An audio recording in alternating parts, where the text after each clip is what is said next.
Good morning, everybody. My name is Olamijilo Emmanuel Oluwaseyi.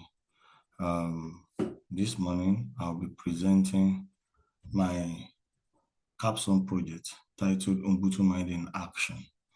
This presentation explores how we integrate how we think, how we relate,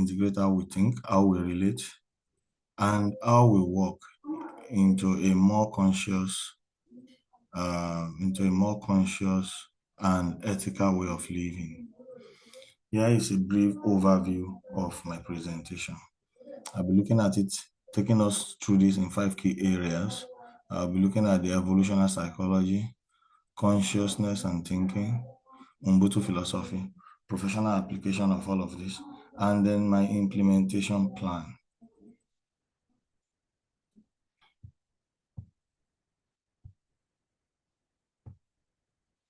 Evolution and human thinking. Humans rely on mental shortcuts, heroics, fast thinking versus very slow thinking. Biases influence decisions that we make. Now, as humans, it is good to note that as humans, we don't always think logically. Much of our thinking is automatic, which of course is the first system, system 1, as we will see shortly. What we call mental shortcuts are heroics. These help us make quick decisions, but they can also lead to, of course, confounders and biases. For example, we may judge situation quickly without full information. That's a typical example. So not all decisions are fully rational. They are shaped by our evolutionary past. Let's quickly look at the 2 systems that we have. The first system, according to Daniel Kahneman, who explains the first and the second system. The first system is fast, automatic, emotional. The second system is slow, deliberate, and very logical. There are 2 main systems of thinking, as I have explained. The first one is fast. It reacts instantly, like when you avoid danger. Then system 2 is slower. It requires efforts, like solving a problem. The challenge is that we often rely too much on the first system, that's system 1. Growth comes when we intentionally activate system 2. Let's take note of that, please. Consciousness and metacognition. This is where consciousness becomes important. Metacognition simply means making or thinking about something you're thinking. Thinking about your thinking, that's metacognition. It allows us to pause and ask, why did I react this way? Is this decision correct? These are the kind of things we do where we do metacognition. This ability helps us to move from automatic behavior to intentional living.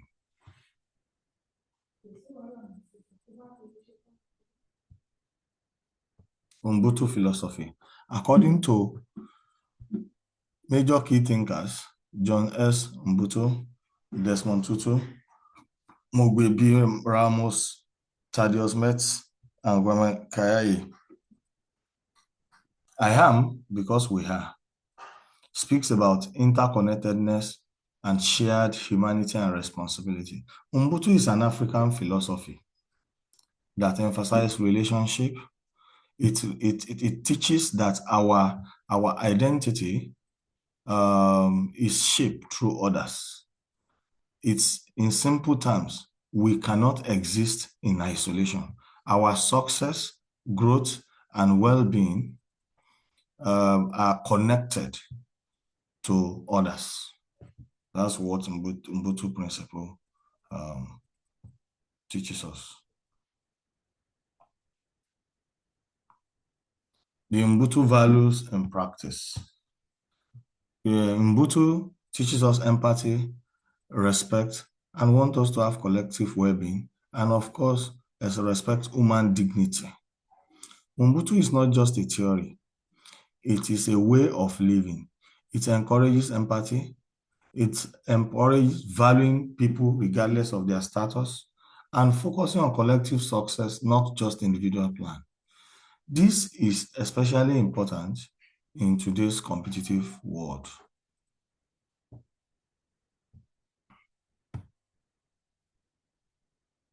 Yeah, integration.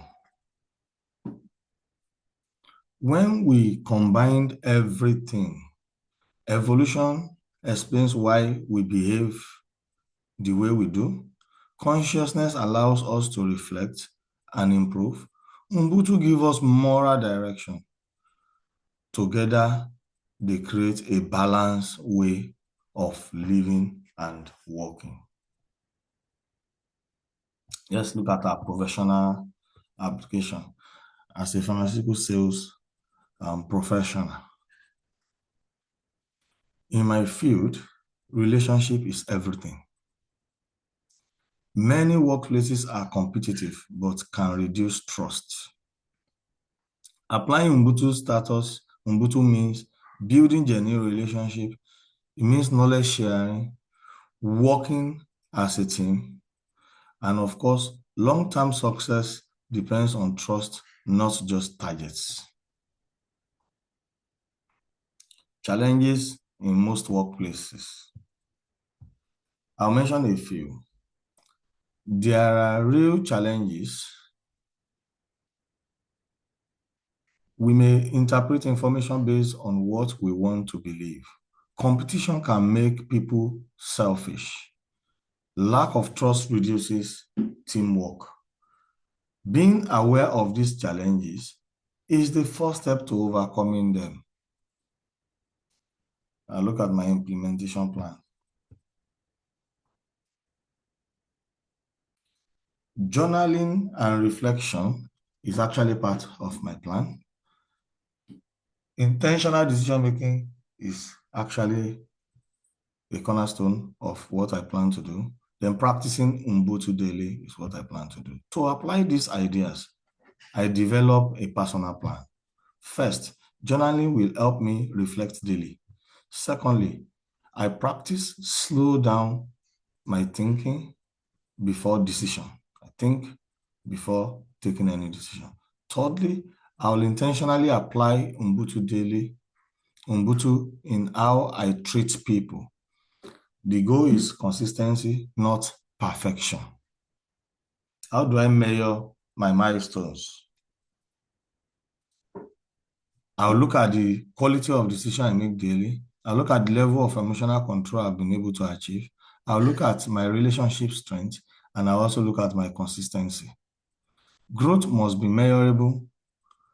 I track whether my decision improves, how well I manage my emotions, like I said earlier, the quality of my relationship, and how consistent I am in reflection. What I intend to contribute to the society. I intend to share knowledge, support others, and build community. Personal growth is not enough. It must extend to others. I aim to share what I learned, support colleagues, encourage open discussion. This creates ripple effect of growth in the society.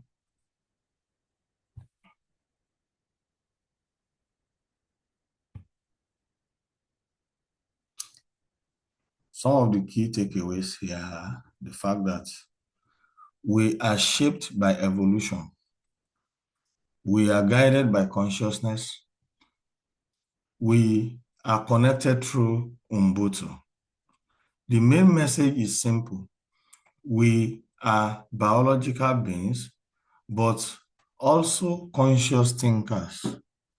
And we are deeply connected to others. True growth comes from integrating all these 3.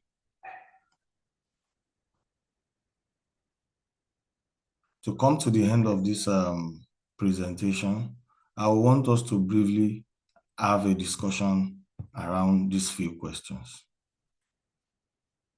Now, how can awareness of System 1 and System 2 thinking improve your daily consciousness? Let's look at that. In what ways can Ubuntu philosophy change workplace culture in competitive industry?